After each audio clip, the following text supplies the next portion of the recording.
राजा इसमें परिवर्तन को प्रोत्साहन क्यों देता था? राजा इसलिए इस परिवर्तन को प्रोत्साहन देता था क्योंकि इसको कृषक से टैक्स मिलता था। यहाँ ऋग्वेद से महाजन पद आते आते राजा एकदम धीरे धीरे शक्तिशाली होने लगे। के किनारा एक गड्ढा खोद दिया जाता था, नहर टाइप का खोल दिया जाता था गाढ़ा, और इसमें ना पानी वगैरह छोड़ दिया जाता था। और इसमें मगरमच्छ का भी मतलब बहुत जगह मगरमच्छ वगैरह जानवर भी इसमें छोड़ दिया जाता ताकि कोई दूसरा बाहरी आक्रमण नहीं कर सके। और NCERT क्लास 6 अध्याय 5 का हम लोग अध्ययन करेंगे, राज्य, राजा और एक प्राचीन गणराज्य। कुछ लोग शासक कैसे बने? लगभग 50 वर्षों से हम अपने शासकों का चुनाव मतदान के जरिए करते आ रहे हैं, लेकिन बहुत पहले लोग शासक वैसे बनते थे। करीब कैसे बनते थे उसका हम लोग इसमें अध्ययन करेंगे। करीब 3000 साल पहले कुछ लोग बड़े बड़े यज्ञों को आयोजित कर राजा के रूप में प्रतिष्ठित हो गए। यज्ञों को आयोजित कर राजा के रूप में प्रतिष्ठित हो गए। अश्वमेध यज्ञ एक ऐसा ही आयोजन था। अश्वमेध यज्ञ का भी सुने होंगे आप लोग, रामायण वगैरह में इसका नाम, रामायण में भी इसका नाम है, महाभारत में भी इसका नाम आता है। श्री राम ने किया था अश्वमेध यज्ञ। इसी में ना लवकुश श्री राम का जो घोड़ा पकड़ा था, क्योंकि उसी की चुनौती को सुनकर, श्री राम की चुनौती को सुनकर उसको उत्तर में सारी अयोध्या की सेना को परास्त कर दिया था। अंत में श्री राम को आना पड़ा था और वहाँ से वो अपना घोड़ा छुड़ाए थे। उसी के बारे में हम लोग आज पढ़ेंगे। चलिए अब देखते हैं। यहाँ पहले बड़े बड़े राजा मतलब इसमें एक घोड़े को राजा के लोगों की देखरेख में स्वतंत्र विचरण के लिए छोड़ दिया जाता था। इस घोड़े को किसी दूसरे राजा ने रोका तो उसे वहाँ अश्वमेध यज्ञ करने वाला राजा से लड़ाई करनी होती थी। अगर कोई उसको रोक लेता था तो उसको लड़ाई करनी पड़ती थी। जैसे कि अभी लवकुश ने घोड़ा को पकड़ा था, उससे लड़ाई करना पड़ा था। अगर उन्होंने घोड़े को जाने दे दिया तो इसका मतलब यह होता था कि अश्वमेध यज्ञ करने वाला राजा उनसे ज़्यादा शक्तिशाली है। अगर उसने अश्वमेध यज्ञ के घोड़ा को अगर छोड़ दिया, जाने दे दिया, तो इसका मतलब राजा ज़्यादा शक्तिशाली है। मतलब उसका एक तरह से उसके अंदर में वो साम्राज्य आ जाता था। इसके बाद उन राजाओं को यज्ञ में आमंत्रित किया जाता था। इसके बाद क्या किया जाता, वो जो राजा थे उसको यज्ञ में आमंत्रण दिया जाता था। यह यज्ञ विशिष्ट पुरोहितों द्वारा संपन्न किया जाता था। इसके लिए उन्हें उपहारों से सम्मानित किया जाता था। अश्वमेध यज्ञ करने वाला राजा बहुत शक्तिशाली माना जाता था। यज्ञ में आमंत्रित सभी राजा उसके लिए उपहार लाते थे। इन सभी आयोजनों में राजा का मुख्य स्थान होता था। उसे राज सिंहासन या बाघ की खाल के एक विशेष आसन पर बिठाया जाता था और युद्ध क्षेत्र में राजा का सारथी ही उसका सहचर होता था। यज्ञ के अवसर पर वह राजा की विजयों व अन्य गुणों का गान करता था। राजा के सगे संबंधी, खासकर उनकी रानियों तथा पुत्रों को भी कई छोटे छोटे अनुष्ठान करने होते थे। अन्य सारे आमंत्रित राजाओं का काम सिर्फ बैठकर यज्ञ की पूरी प्रक्रिया को देखना भर था। राजा के ऊपर पुरोहित पवित्र जल का छिड़काव के साथ अन्य कई अनुष्ठान करता था। विष अथवा वैश्य जैसे सामान्य लोग उपहार लाते थे जिन्हें पुरोहित शूद्र मानते थे। उन्हें कई अनुष्ठानों में शामिल नहीं किया जाता था। जैसे कि इसमें देखिए, जैसे कि श्री राम थे, उसने अश्वमेध यज्ञ का अनुष्ठान किया था, तो शत्रुघ्न के देखरेख में अश्वमेध यज्ञ छोड़ा गया था और उनको लवकुश ने रोक लिया था। इनको लवकुश ने बंदी बना लिया था। और श्री राम जी जब अयोध्या में आए थे लंका से जीतकर, तो उसको ये अपने साम्राज्य विस्तार के लिए उसने ये यज्ञ का अनुष्ठान किया था। तो लवकुश उन्हीं के पुत्र, श्री राम जी के ही पुत्र थे। ये दोनों ने घोड़ा पकड़ लिया था। इसके मतलब उसके मस्तक पर वो जो घोड़े का लिखा हुआ था ना चुनौती, यहाँ पे अभी जैसे इसमें बताया गया कि घोड़े के ऊपर जो पकड़ देता था उससे वो राजा को लड़ाई करना पड़ता था। और जो राजा अगर घोड़ा छोड़ नहीं पकड़ता था तो उसको यज्ञ में आमंत्रित कर लिया जाता था। मतलब कि वो राज्य जो अश्वमेध यज्ञ जो कर रहा है वो राजा ज़्यादा शक्तिशाली है, यही इसमें सिद्ध होता है। और राजा अपनी शक्ति को दिखाने के लिए ऐसा करता था, साम्राज्य विस्तार के लिए भी। इस यज्ञ में उपस्थित होने वालों की एक सूची बनाओ। पेशे के आधार पर वहाँ कौन कौन से वर्ग शामिल थे, यज्ञ में कौन कौन से शामिल थे। उसमें 4 सामाजिक वर्ग, उसमें तो 4 सामाजिक वर्ग थे, ब्राह्मण, क्षत्रिय, वैश्य और शूद्र। ब्राह्मणों का काम वेदों का अध्ययन और अध्यापन था। ब्राह्मण का क्या काम था? वेद का अध्ययन और अध्यापन और यज्ञ करना, जिनके लिए उन्हें उपहार मिलता था। क्षत्रियों का काम युद्ध करना होता था, क्षत्रिय जो थे उनका काम युद्ध करना होता था और लोगों की रक्षा करना। और वैश्यों का काम था खेती, पशुपालन और व्यापार। शूद्रों का काम अन्य तीनों वर्गों की सेवा करना था। शूद्र जो थे मतलब उसको कल भी बताए थे ना कि एक स्टेज में उसको गया था। एक नंबर पे जैसे कि ब्राह्मण थे, 2 नंबर पे क्षत्रिय थे और 3 नंबर पे वैश्य थे और अंतिम पायदान पे सबसे शूद्र को रखा गया था। शूद्र को सबसे नीचे रखा गया था, जो इन सबकी सेवा करते थे।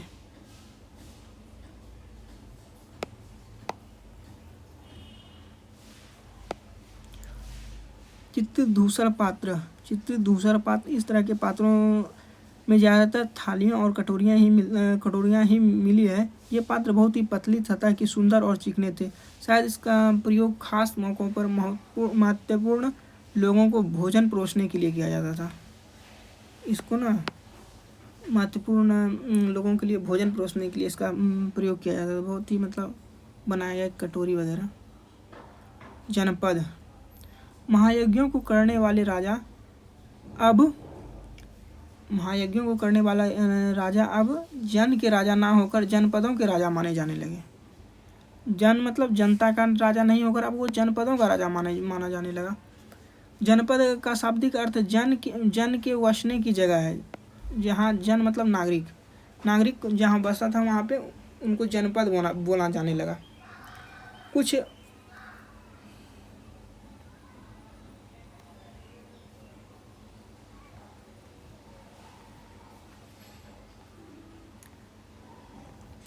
हम लोग अभी नीचे देखेंगे जनपद, यहाँ पे इसके बारे में वही यहाँ पे लिखा है।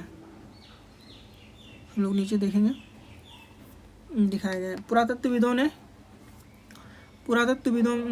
इन जनपदों की कई बस्तियों की खुदाई की है। और दिल्ली में पुराना किला, उत्तर प्रदेश में मेरठ के पास हस्तिनापुर और एटा के पास अतरंजी खेड़ा इसमें प्रमुख है। मतलब कहाँ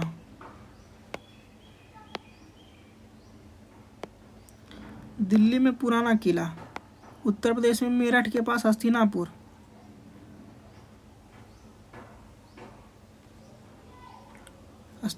और एटा के पास अतरंजी खेड़ा इसमें प्रमुख है। खुदाई से पता चलता है कि लोग झोपड़ियों में रहते थे और मवेशियों और तथा अन्य जानवरों को पालते थे। वे चावल, गेहूँ, धान, जौ, गन्ना, तिल और सरसों जैसी फसलें उगाते थे उस टाइम पीरियड में। मतलब जनपद के काल में चावल, गेहूँ, धान, जौ, दालें, गन्ना, तिल और सरसों का फसल उगाते थे। क्या इन सूची में तुम्हें कोई ऐसी फसल का नाम मिला है जिसका उल्लेख अध्याय 3 में नहीं है। इसमें देखिए यहाँ पे ये गन्ना जो है ना, गन्ना का इसी में हम लोग को प्रयोग मिला है। अध्याय 3 में सिंधु घाटी सभ्यता में ये सब का प्रयोग होता था, लेकिन यहाँ पे जैसे महाजनपद काल में गन्ना भी इसमें शामिल हो गया।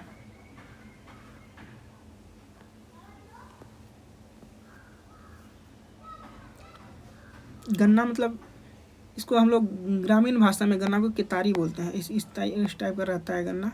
छठ पर्व में पूरा ही मतलब ये काम करता है। छठ पर्व में इसे पूजा किया जाता है।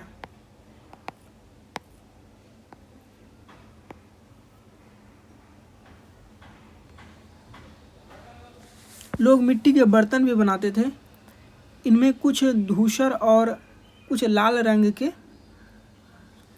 होते थे। मिट्टी के बर्तन भी बनाते थे, धूसर और कुछ लाल रंग के होते थे। इन पुरास्थलों में कुछ विशेष प्रकार के बर्तन मिले हैं जिन्हें चित्रित धूसर पात्र के रूप में जाना जाता है। जैसा कि इनमें इनके नाम से ही स्पष्ट है, इन बर्तनों का चित्रकारी की गई थी। जो बर्तन मिलता था उसमें चित्रकारी वगैरह भी किया जाता था, और ये आमतौर पर सरल रेखाओं और ज्यामितीय आकृतियों की होती थी। ये जो होता था एकदम सरल या फिर ज्यामितीय आकृति होता था। महाजनपद करीब 2500 साल पहले, आज से 2500 साल पहले कुछ जनपद अधिक महत्वपूर्ण हो गए थे।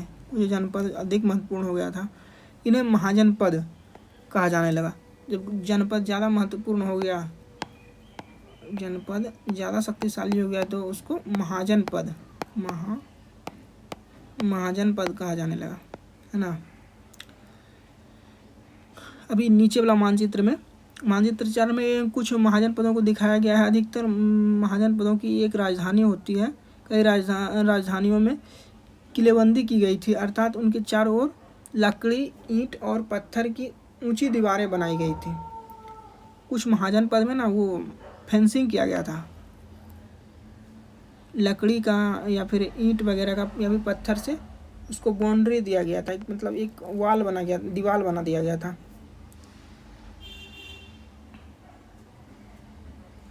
और बीच में महाजनपद, जैसे कि ये देखिए यहाँ पे महत्वपूर्ण जनपद, महाजनपद और नगर। इस टाइम पीरियड में ना ये देखिए, ये सबसे शक्तिशाली महाजनपद था मगध हो गया, फिर वज्जी हो गया, अंग और वैशाली। लेकिन इसमें सबसे शक्तिशाली था मगध।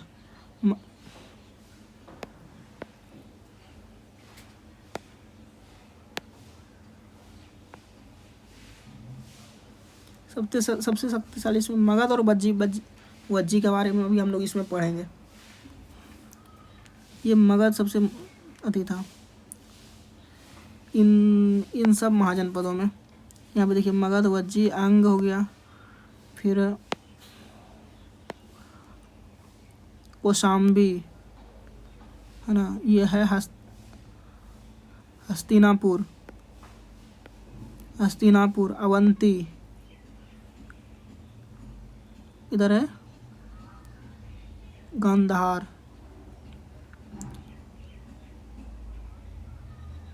तक्षशिला।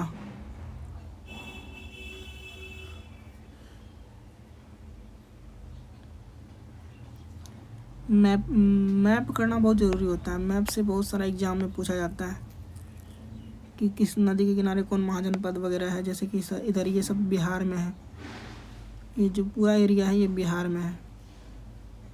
ये गंगा नदी के किनारे अधिकतर महाजनपद देखिए नदी के किनारे है।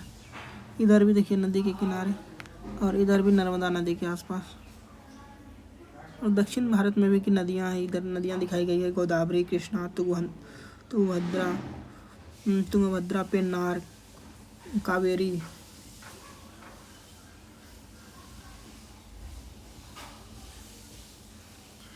ऐसा लगता है कि लोगों ने अन्य राजाओं के आक्रमण से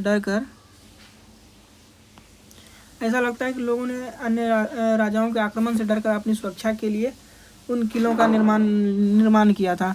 कुछ राजा अपनी राजधानी के चारों ओर विशाल, ऊंची और प्रभावशाली दीवार खड़ी कर अपनी समृद्धि और शक्ति का प्रदर्शन भी करते थे। राजा जो है अपनी सुरक्षा के दृष्टिकोण से दूसरे राजा के डर से कि मतलब दूसरा राजा उस पर धावा न कर दे, इसलिए वो अपने राज्य में किले के चारों तरफ दीवार का वो करते थे, दीवार का निर्माण करते थे। दीवार वगैरह वो दीवार लकड़ी, ईंट और पत्थर का बना होता था।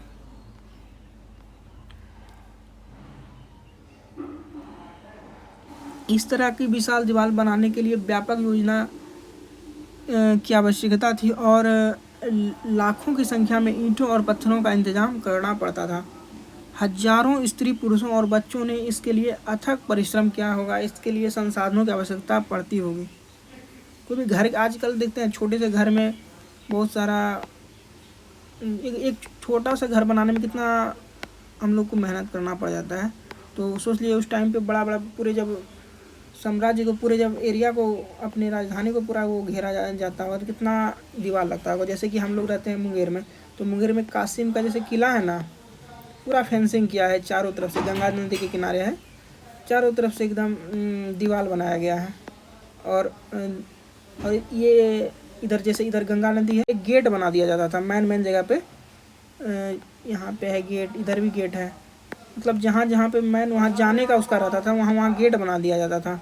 और दीवार के किनारा एक गड्ढा खोद दिया जाता था, नहर टाइप का एक खोल दिया जाता था, गाढ़ा। और इसमें ना पानी वगैरह छोड़ दिया जाता था। और इसमें मगरमच्छ का भी, मतलब बहुत जगह मगरमच्छ वगैरह जानवर भी इसमें छोड़ दिया जाता था, ताकि कोई दूसरा बाहरी आक्रमण नहीं कर सके। और यहाँ पे एक पुल वगैरह बना के अंदर से बाहर से आना जाना होता था। आज भी आप मुंगेर के किला में ना ये दीवार देख सकते हैं और ये भी देख सकते हैं, ये गेट आज भी है। लेकिन हालांकि अब इसमें पानी वगैरह बहुत देख रेख नहीं होने के कारण पानी वगैरह नहीं रहता है, या फिर बहुत गंदा पानी रहता है।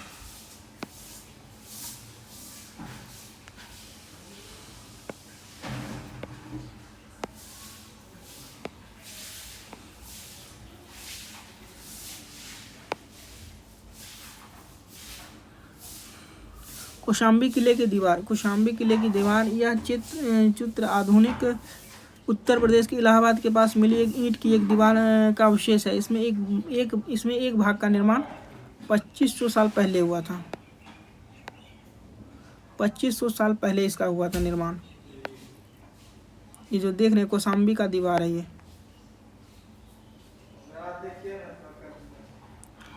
अब राजा सेना रखने लगे थे। हम लोग उधर क्या देखे थे, उधर सेना नहीं रखा जाता था। लेकिन अब राजा ऋग्वेद काल में सेना नहीं रखा। सेना को मतलब भाड़ा, कोई परमानेंट कोई सेना अपने पास नहीं रखता था, मतलब काम होता था उसके बाद सेना को छोड़ दिया जाता था। अब राजा सेना रखने लगे थे। सिपाहियों को नियमित वेतन देकर पूरे साल रखा जाता था, मतलब नियमित उसको वेतन देकर पूरे साल रखा जाता था। कुछ भुगतान संभवतः आहत सिक्कों वगैरह में पैसा वगैरह से उसका भुगतान किया जाता था। इन सिक्कों के बारे में हम लोग आगे पढ़ेंगे। महाजनपदों के राजा ऋग्वेद में उल्लेखित राजाओं से किस प्रकार भिन्न थे। देखिए, महाजनपद में राजा जो है, महाजनपद के राजा और ऋग्वेद के राजा दोनों में कैसे अंतर है। महाजनपद का जो राजा है वो अब सेना रखने लगा था। और दूसरा इसके पास और ऋग्वेद के राजा ये कोई सेना नहीं रखता था। तीसरा ये राजा महाजनपद के राजा ऋग्वेद के राजा जो थे वो जनता के द्वारा चुना जाता था, समिति के द्वारा चुना जाता था, सभा के द्वारा चुना जाता था। जनता के राजा चुना जाता था राजा यहाँ का। लेकिन यहाँ पे महाजनपद काल में राजा अब अपने बाहुबल से बनने लगा, एक मतलब परंपरा वगैरह चलने लगी, परंपरागत वंशानुगत सिस्टम यहाँ पे चलने लगा।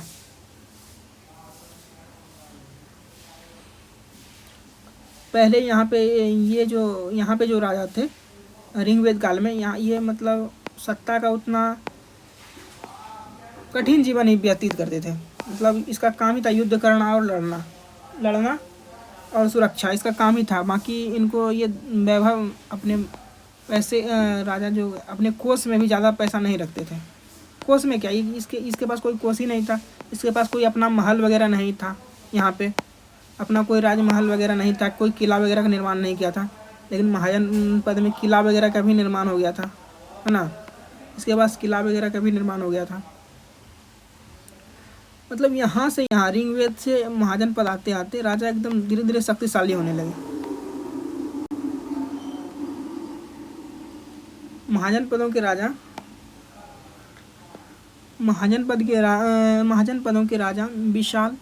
विशाल किले बनवाते थे और बड़ी सेना रखते थे। विशाल किला बनवाता था और बड़ी सेना रखता था, इसलिए उन्हें प्रचुर संसाधन की आवश्यकता होती थी। इसके लिए उन्हें कर्मचारियों की भी आवश्यकता होती थी। अतः महाजनपदों के राजा लोगों द्वारा समय समय पर लाए गए उपहारों पर निर्भर ना रहकर अब नियमित रूप से कर वसूलने लगा। बताइए, यहाँ पे अब जब उसको उतना सेना रखना पड़ता था तो संसाधनों की भी आवश्यकता थी इसको। अब उसको सेना रखता तो सेना को वेतन वगैरह देना पड़ता था, कर्मचारी वगैरह को उसको वेतन भत्ता देना पड़ता था।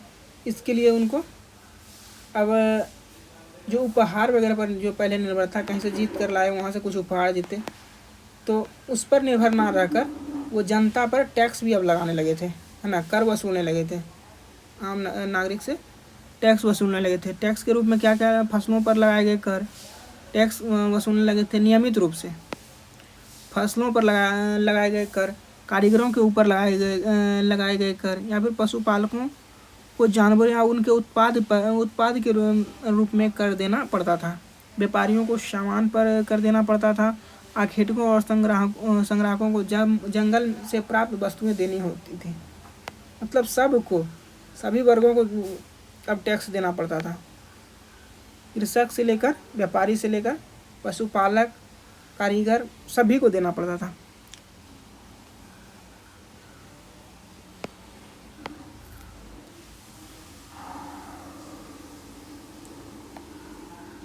आखेटक और संग्राहक राजाओं को क्या देते होंगे? आखेटक और खाद्य संग्रह क्या, जंगल की जो कीमती वस्तु थी उस टाइप का वही सब वस्तु देते थे। जैसे कि जंगल वगैरह में क्या जो भी कीमती पौधा कोई हो गया, औषधि वगैरह कुछ उस टाइप का।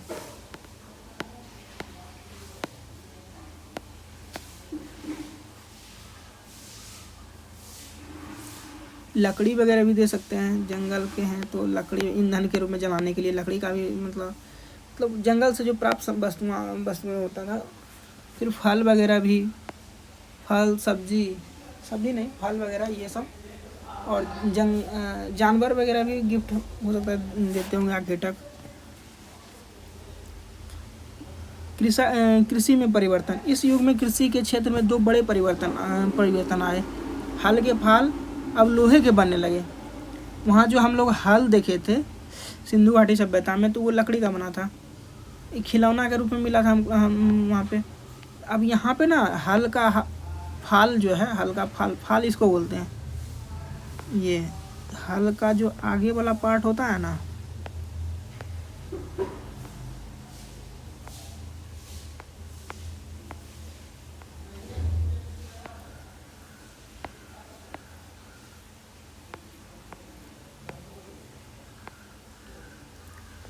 ये जो है फाल, इसको फाल बोलते हैं आगे वाला।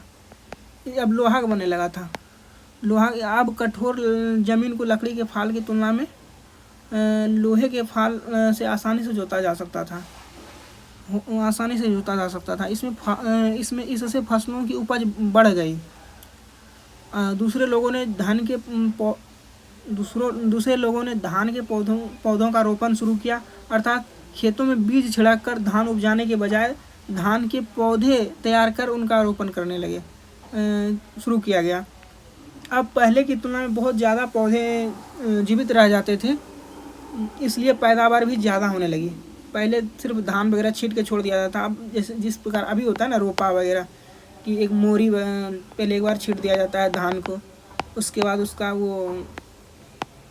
वो निकलता है मोरी धान का, जो ये 15 दिन में 10 दिन में निकलता है ये मोरी। फिर ये मोरी को ये धान का पौधा ही होता है, छोटा छोटा होता है। फिर इसको ये रोपा जाता है खेत में। इससे इसका ये बढ़ने का चांस ज़्यादा रहता है और ज़्यादा इसमें अनाज आता है, फैलता है, ज़्यादा अनाज आता है। मतलब कृषि अब देखिए यहाँ पे एकदम विकसित होने लगा था।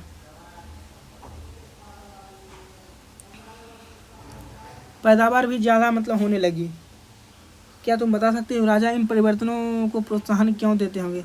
अच्छा, राजा पूछ रहा है कि राजा इसमें परिवर्तन को प्रोत्साहन क्यों देते थे। राजा इसलिए इस परिवर्तन को प्रोत्साहन देता था क्योंकि इसको कृषक से टैक्स मिलता था। तो टैक्स लेने के लिए इन परिवर्तनों को प्रोत्साहन देते कि नहीं, इसका उपयोग कीजिए आप। जैसे हम लोग आज टेक्नोलॉजी का उपयोग करते हैं, उससे प्रोत्साहन मिलता है, हमारे कार्य की क्षमता बढ़ती है, एफिशिएंसी बढ़ती है। इसलिए सूक्ष्म निरीक्षण। मगध को ढूंढना है। अभी हम लोग मगध को देखे ही थे यहाँ पे, ये देखिए मगध।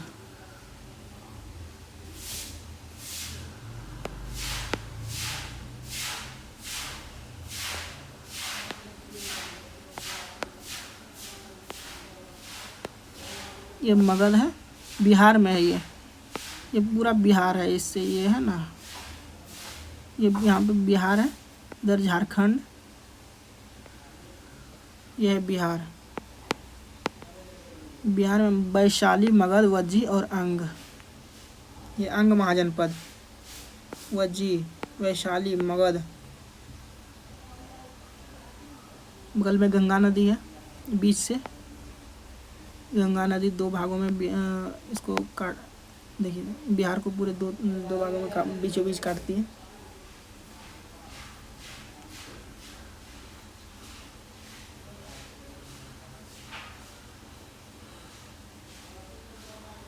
लगभग 200 सालों के भीतर मगध सबसे महत्वपूर्ण जनपद बन गया। 200 सालों के भीतर ना मगध सबसे महत्वपूर्ण जनपद बन गया। गंगा और सोन जैसी नदियां मगध से होकर बहती थी। गंगा और सोन, मगध, ये जैसे ये देखिए,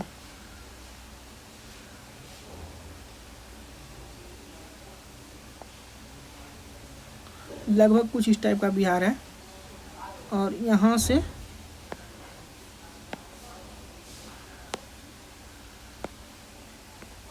सोन नदी और इधर से गंगा नदी बहती है।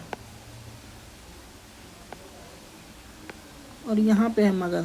ये पूरे एरिया को मगध बोला जाता है, यहाँ से यहाँ तक ये पूरा एरिया।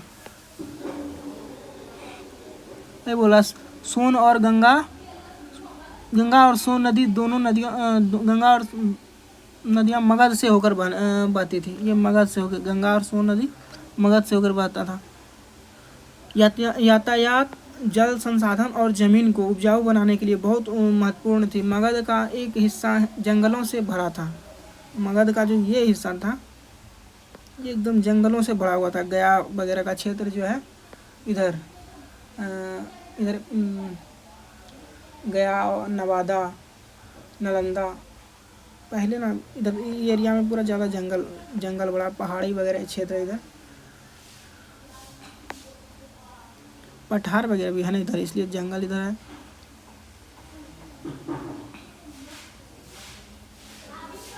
राजगीर वगैरह का आप लोग नाम सुने ही होंगे।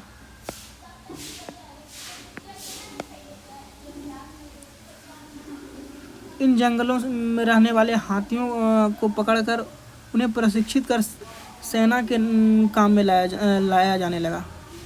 मतलब देखिए, हाथी जो जंगलों से जो हाथी मगध में पकड़ाया जाता था, हाथियों को भी यहाँ प्रयोग में लाने लगा सेना के काम के लिए। यही नहीं, जंगलों से घर, गाड़ियाँ तथा रथ बनाने के लिए लकड़ी भी मिलती थी।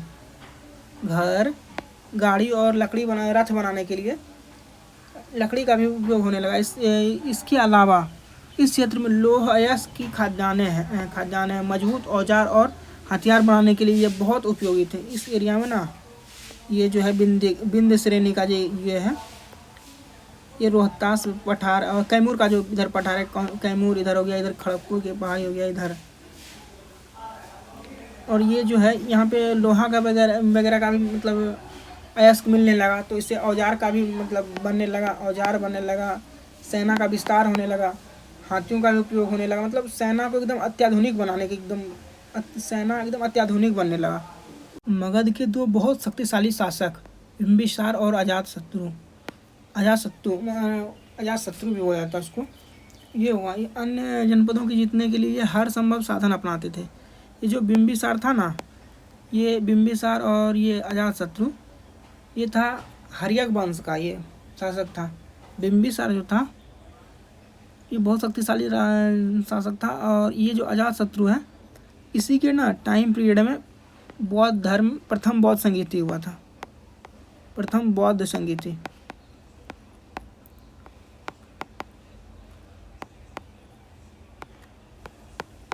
बौद्ध संगीति का इसी के टाइम पीरियड में आयोजन हुआ था राजगीर में, राजगीर के सतपर्णी गुफा में। इसी को कुणिक के नाम से भी जाना जाता था, बोला जाता था। उसके बाद बता रहा है महापद्मनंद, एक और महत्वपूर्ण शासक था महापद्मनंद। ये महापद्मनंद कौन था? ये नंद वंश का शासक था। ये एक राट की उपाधि से धारण किया था, और उन्होंने अपने नियंत्रण का क्षेत्र इस उपमहाद्वीप के उत्तर पश्चिमी भाग तक फैला दिया था। ये सब ना, ये जो अपना नियंत्रण का जो क्षेत्र है, जो जैसे ये भारत है ना,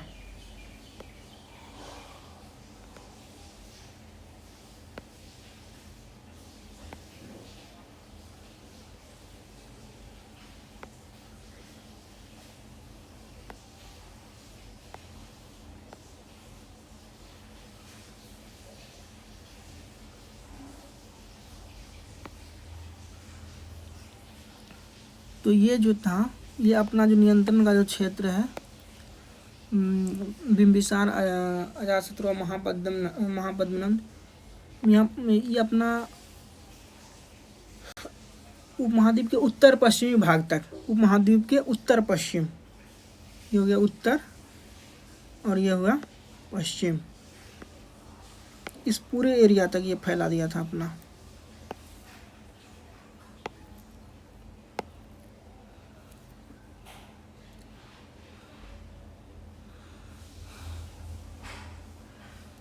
बिहार में राजगृह, आधुनिक राजगीर कई सालों तक मगध की राजधानी बनी रही। आजकल का जो राजगृह है, राजगीर, ये आधुनिक राजधानी मगध की बनी रही, और बाद में कई सालों तक मगध की राजधानी बनी रही। बाद में पाटलिपुत्र, आज का पटना, पाटलिपुत्र को राजधानी बनाया गया। 2300 साल से भी पहले की बात है।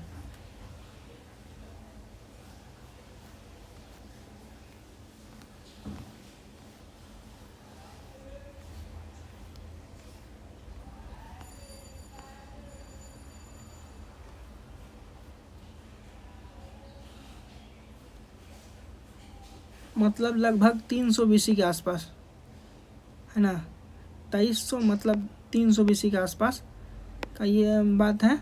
मैसेडोनिया का राजा सिकंदर विश्व विजय करना चाहता था। मैसेडोनिया के एक शासक था सिकंदर, वो विश्व विजय करना चाहता था। उसी की आकांक्षा में यह पूरी तरह सफल न होने पर भी हुआ मिस्र और पश्चिमी एशिया के कुछ राज्यों को जीतता हुआ भारतीय उपमहाद्वीप के व्यास नदी के किनारे तक पहुंच गया था। जब उसने मगध की ओर कूच करना चाहा तो उनके सिपाहियों ने इनकार कर दिया। वे इस बात से भयभीत थे कि भारत के शासकों के पास पैदल, रथ और हाथियों की बहुत बड़ी सेना थी। वो जो इधर से ब्यास नदी की तरफ से ये कूच कर रहा था मगध का मैसेडोनिया का ये शासक राजा सिकंदर, उनका सैनिक आगे चलने के लिए वो तैयार ही नहीं हुए। वो बोला कि यहाँ का जो राजा है बहुत शक्तिशाली है, क्योंकि यहाँ पे अगर जाएंगे तो हो सकता है कि लौट के नहीं आ पाए, क्योंकि भारत के जो शासक था उनके पास पैदल सैनिक था, रथ भी था और हाथियों की बहुत बड़ी सेना थी उसके पास। इन सेनाओं और ऋग्वेद में उल्लेखित सेनाओं के बीच तुम्हें क्या अंतर दिखता है? ऋग्वेद में जो सेना थी सिर्फ पैदल सैनिक था, वो भी भाड़े पर लिया, मतलब भाड़े सिर्फ मतलब युद्ध के टाइम ही उसका यूज किया जाता था, सिर्फ युद्ध के समय आम नागरिक होते थे, युद्ध के समय इसका काम लिया सैनिक का, बस कहानी हो गया यहाँ से ख़त्म। और महाजनपद काल में ये सेना जो है अब प्रॉपर रहने लगे, राजा के इर्द गिर्द राजा के पास रहने लगे और उनको एक वेतन भी मिलने लगा। जैसा कि हम लोग आज देख सकते हैं कि भारत का जैसे है तभी सैनिक वगैरह वगैरह जैसे है, बीएसएफ हो गया, फिर आर्मी हो गया। अगर उस टाइम से अगर हम आज वर्तमान समय में तुलना करें तो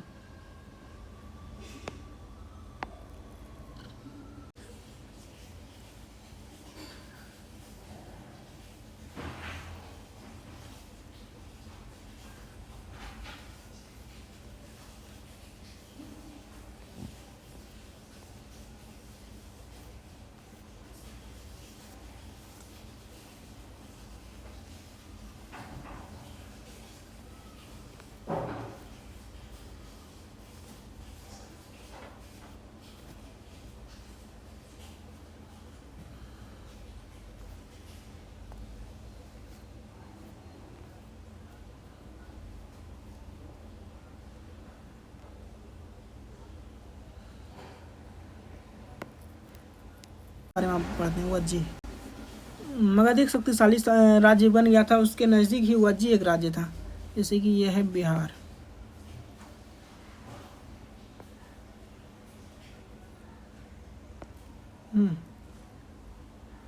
ये है बिहार, ये रही गंगा सोन नदी और ये रहा गंगा नदी। तो यहाँ पे जैसे कि हो गया आपका मगध, ये एरिया हो गया मगध का, और यहाँ पे था वैशाली, ये वज्जी का एरिया हो गया। उसके नज़दीक ये वज्जी राज्य था जिसकी राजधानी वैशाली था। यहाँ पे ये है आपका एक नदी है, यहाँ ये नदी का नाम है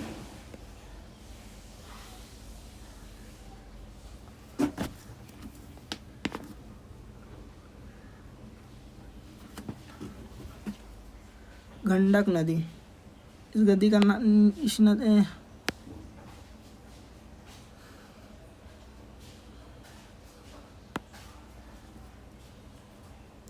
यहाँ पे एक नदी है, यहाँ पे गंडक नदी है, गंडक है, इधर घाघरा है और ये गंगा है। इसी के किनारे में यहाँ पे वैशाली।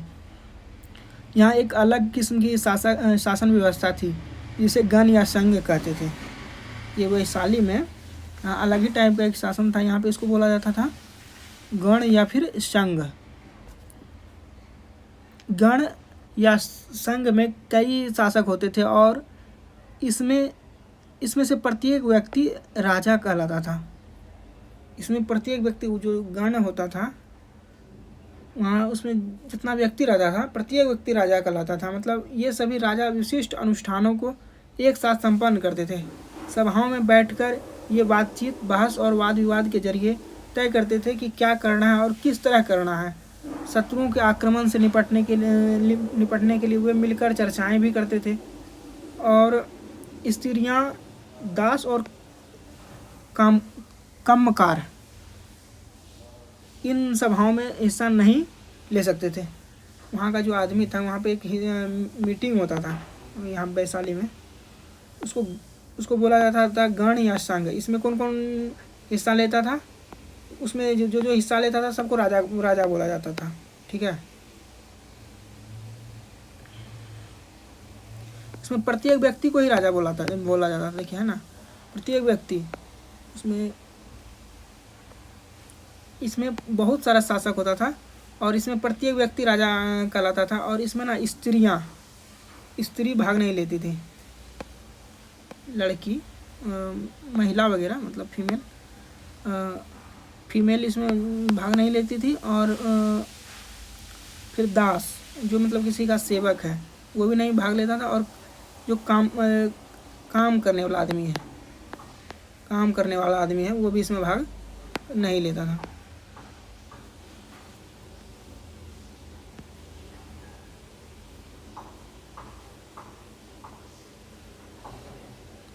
वज्जी संघ, यह वर्णन दीघ निकाय से लिया गया है। वज्जी संघ का निर्णय दीघ निकाय से लिया गया है। दीघ निकाय एक प्रसिद्ध बौद्ध ग्रंथ है। दीघ निकाय क्या है? एक बौद्ध ग्रंथ है, बौद्ध ग्रंथ है जिससे बुद्ध के कई व्याख्यान दिए गए हैं। इन्हें करीब 2300 साल पहले लिखा गया था, मतलब 300 BC के आसपास इसको लिखा गया था, दीघ निकाय को। अजातशत्रु और वज्जी संघ। अजातशत्रु वज्जी संघ पर आक्रमण करना चाहते थे।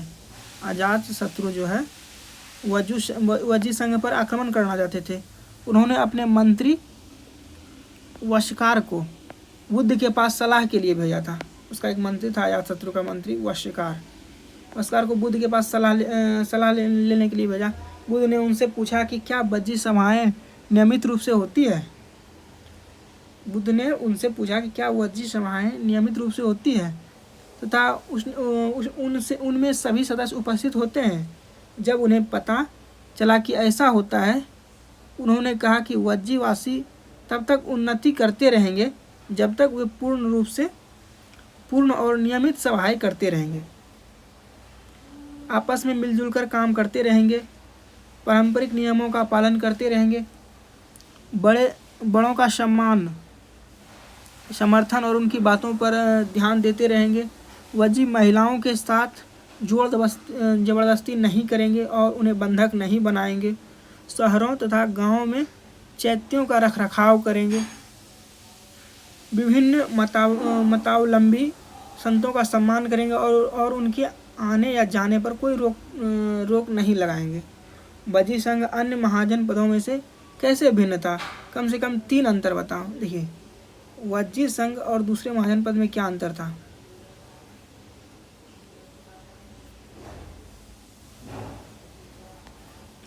वज्जी संघ इसलिए अलग था कि यहाँ पे आम आदमी को भी राजा घोषित कर दिया जाता था। यहाँ पे शासक गण एक संघ होता था। संघ में आम आदमी को राजा बोला जाता था। इसमें शासक भी रहते थे और इसमें मतलब लोकतंत्र था। इसमें स्त्रियां वगैरह भाग नहीं लेती थी। इस गण या संघ में स्त्रियां भाग नहीं लेती थी और ये एकदम लोकतांत्रिक शासन व्यवस्था थी यहाँ पे।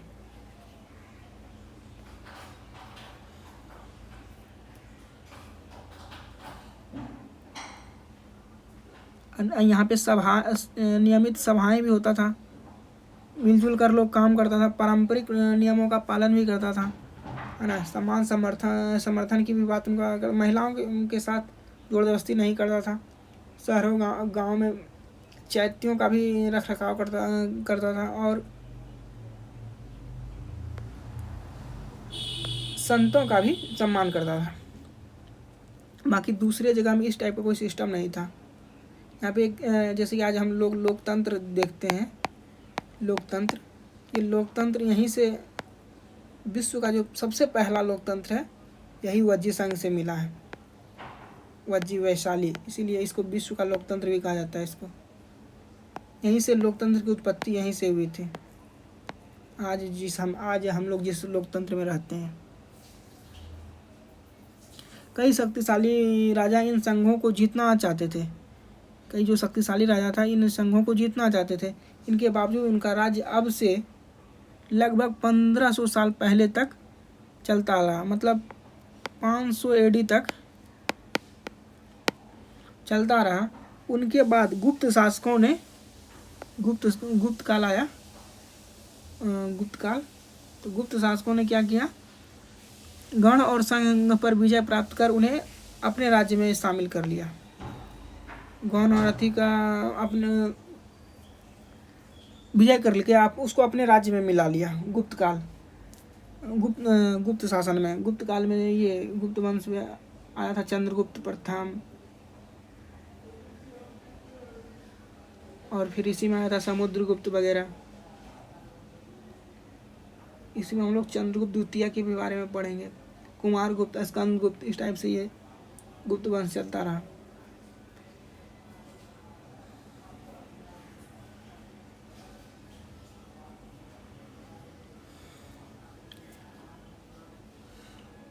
देखिए कल, अब देखिए, चलिए अब हम लोग प्रश्न उत्तर करते हैं। क्या बोल रहा है? कल्पना करने के लिए बोल रहा है कि वैशाली के उस सभागार में तुम अंदर झांक रहे हो जहां मगध के राजाओं द्वारा आक्रमण का सामना करने के विषयों पर चर्चा की जा रही है। तुमने क्या सुना? यह कल्पना करने के लिए कि जैसे सभागार है, वहाँ पे अंदर में बहुत सारे, वैशाली में प्रत्येक व्यक्ति हैं, आम जनता, जिसको राजा बोला जाता था। हम यहाँ पे इसको देख रहे हैं तो क्या देखेंगे, क्या कल्पना करेंगे? सब कुछ चर्चा में, सब भगदड़ मच गया होगा सब में। इस सब समझ में ही नहीं आ रहा होगा कि उतना शक्तिशाली राजा आ रहा है हमारे पास, और इसलिए ना इसको जीत लिया था। इसका कोई एक नेतृत्व करता नहीं था। अगर कोई इसमें एक नेतृत्व करता होता जो, और इसके पास सेना भी नहीं था, सेना वगैरह का, इसके पास बड़ी बड़ी सेना थी, इसलिए मगध इसको जीत लिया। तो ये अकबका गए एकदम, मतलब ये परेशान हो गए होंगे। सही और गलत बताओ। अश्वमेध यज्ञ में घोड़ों को अपने राज्य से गुजरने की छूट देने वाले राजाओं को यज्ञ में आमंत्रित कर दिया जाता था। ये सही है। जो मतलब छोड़ देते थे राज्य में गुजरने के लिए, उनको यज्ञ में आमंत्रण दे दिया जाता था। आज जो उसको पकड़ लेते थे उनसे युद्ध करना पड़ता था, इसलिए यह सही है। राजा के ऊपर सारथी पवित्र जल का छिड़काव करते थे। सारथी नहीं, राजा के ऊपर पुरोहित पवित्र जल का छिड़काव करते थे, इसलिए ये गलत है। पुरातत्वविदों को जनपदों की बस्तियों में महल मिले हैं। पुरातत्वविदों को जनपद की बस्तियों में क्या मिले थे? महल। बस्ती में महल नहीं, झोपड़ी मिला था, झोपड़ी। चित्रित धूसर पात्रों में अनाज रखा था। चित्रित धूसर पात्रों में अनाज रखा नहीं जाता था, जबकि उसमें कभी कभी उससे परोसा जाता था। अच्छे मौक़ों पर उससे परोसा जाता था। ये देखिए, है ना, चित्रित धूसर पात्र। इस तरह के पात्रों में ज़्यादातर थल कटोरियाँ मिली है। इस तरह के ये पात्र बहुत ही पतली सतह की सुंदर चिकने थे। शायद इसका प्रयोग खास मौक़ों पर महत्वपूर्ण लोगों के भोजन परोसने के लिए किया जाता था। महाजन पदों में बहुत से नगर किलाबंद थे। ये बात सही है, तो ये भी गलत हो गया और ये भी गलत हो गया। महल मिले हैं।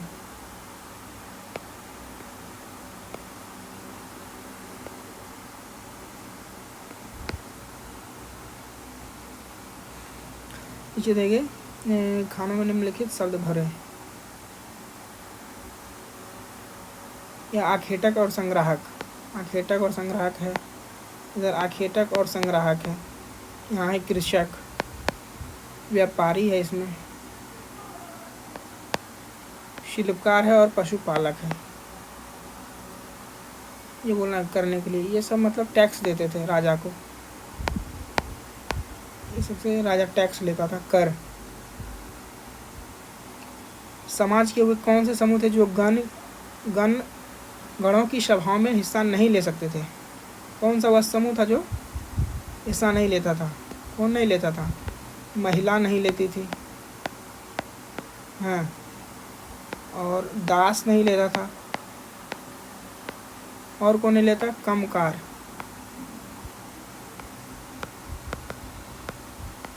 नहीं, जो कामगार वगैरह है, जो काम वाम करता है, मजदूर, उसको ऐसे भी बोल सकते हैं, मजदूर। मजदूर।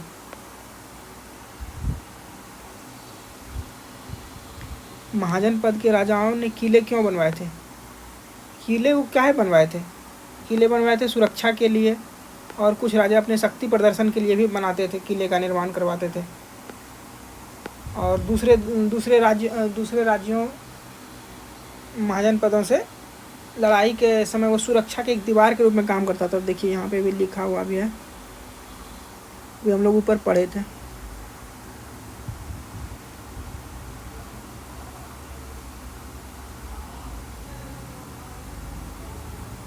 ये देखिए, अन्य राजाओं के आक्रमण से डरकर अपनी सुरक्षा के लिए इन किलों का निर्माण किया था। मतलब दूसरे राजाओं के आक्रमण से डरकर। और फिर क्या है, कुछ राजा अपनी राजधानी के चारों ओर विशाल ऊंची और प्रभावशाली दीवार खड़ी कर अपनी समृद्धि और शक्ति प्रदर्शन के लिए भी करता था, है ना। इससे क्या होता था, क्षेत्र का नियंत्रण रखना सरल हो जाता था। और क्षेत्र के नियंत्रण के लिए अंदर के उसमें रहने वाले क्षेत्र के नियंत्रण करने के लिए।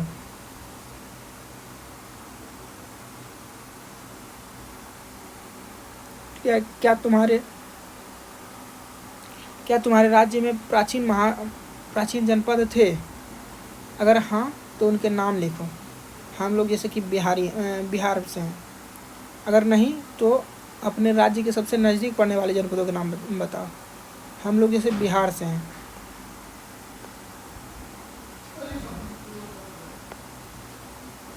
तो मिला है ना, यहाँ पे मगध मिला है। मगध, ये गंगा नदी हो गया, इधर से ये सोन नदी हो गया, इसे गंडक हो गया इधर। यहाँ पे मिला है, ये देखिए यहाँ पे मिला है मगध। यहाँ पे मिला है वैशाली, वज्जी जिसको बोलते हैं, वज्जी की राजधानी थी, यहाँ पे राजगीर हो गया। और यहाँ इस एरिया में मिला है अंग महाजनपद, ये एरिया में अंग महाजनपद।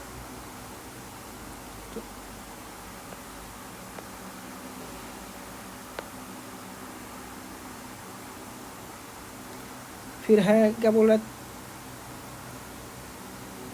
प्रश्न 3 के उत्तर में बताए गए समूह किन को आज मतदान का अधिकार प्राप्त है?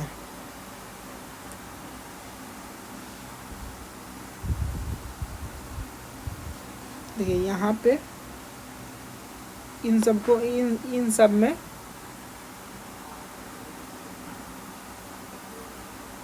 सभी को आज, आखेटक और संग्राहक को भी मतदान का अधिकार है। आज कृषक को भी, व्यापारी को भी, शिल्पकार को भी, पशुपालक को भी, वर्तमान समय में, है ना।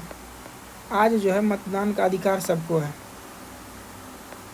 जो वयस्क है, उस वयस्क जितना भी हो चुके हैं, जो 18 वर्ष प्लस हैं, सबको मतदान का अधिकार है। चाहे वो मेल हो या फिर फीमेल हो, या मेल या फीमेल, मेल फीमेल या अदर भी रहे, सभी को आज मतदान का अधिकार प्राप्त है। चाहे वो आदिवासी रहे, आखेटक, संग्राहक रहे, मतलब समाज के सभी वर्गों को आज मतदान का अधिकार प्राप्त है। क्या बोला है, नया शासक जो है 3000 साल पहले था। मतलब लगभग 1000 BC के टाइम पीरियड में वो अश्वमेध यज्ञ वगैरह का जो कार्य वगैरह होता था। यहाँ फिर महाजन पद 3000 साल पहले, महाजन पद का विकास कब हुआ था? लगभग ये भी 1000 BC के आसपास में चल रहा था, मगध के आसपास। सिकंदर का आक्रमण कब हुआ था? 2300 साल पहले। मतलब दिघ निकाय का लेखन, दिघ ये बौद्ध धर्म का ग्रंथ है, ये लगभग 2300 साल पहले है ना, यानी 300 BC में, लगभग 300 BC के आसपास। ये गण और संघ राज्यों का अंत कब हो गया था? 500 AD में। आजाद मगध इस पे अधिकार कर लिया था ना, मगध राज्य। यहाँ पे देखिए ये